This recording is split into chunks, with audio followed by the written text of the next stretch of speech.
It has been 3 agonizing years for the mother of a Tucson teen shot to death just before she turned 15. Finally, today, a verdict in the trial involving 2 brothers accused of shooting the girl in a home invasion gone wrong. 9 on Your Side's Tammy Vo spoke with the mother of Brenda Arenas minutes after the verdicts were read.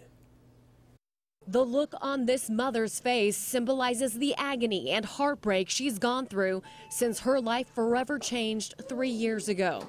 August 2009, in this Southside neighborhood, a group of masked men invaded a home said to be looking for drugs when they came across this car. Inside, 15-year-old Brenda Arenas, her mom and little sister. Brenda was shot. She died in her mother's arms at this Circle K just days before her quinceañera. She was buried in her white birthday dress. Nearly 2 years later, 3 of the men turned themselves in at the border. Brothers Orel and Christian Vasquez and their cousin Juan Carlos Leon.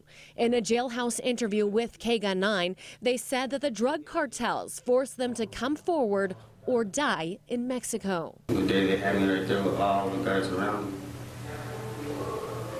they told me it's always between you dying or between you going and turn yourself in. We show that interview to Brenda's mom, Esmeralda Lopez. She was relieved, hoping that justice would be served. Fast forward to today. After a week of grueling testimony, the jurors reached a unanimous verdict on all 23 counts, including murder. We, the jury, duly impaneled and sworn in the above entitled action upon our oaths, do find the defendant, Christian Bates of Vasquez, guilty of the offense of first-degree murder as alleged in count 1 of the indictment. 2 brothers guilty on all charges, including first-degree murder. Christian showed no emotion.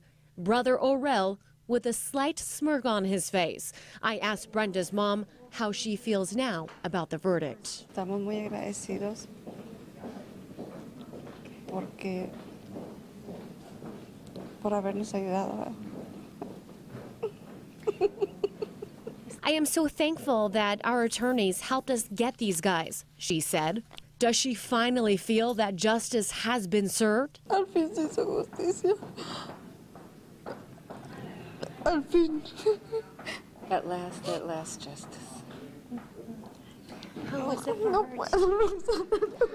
At last, she said, justice at last.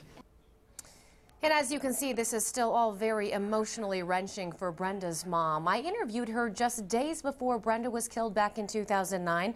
She begged the public that someone would turn these guys in. It is certainly ironic that it would end up being the drug cartels that forced them to turn themselves in. Well, that's at least what these guys told us from jail back then after they came forward. Let's hope that this verdict, Jennifer and Guy, brings this family finally some closure. So the 2 brothers were found guilty today. What about their cousin who also surrendered? Yeah, Juan Carlos Leon claimed to be the getaway driver in the whole thing. That's what he testified to in court. He pled guilty to lesser charges. Thank you, Tammy.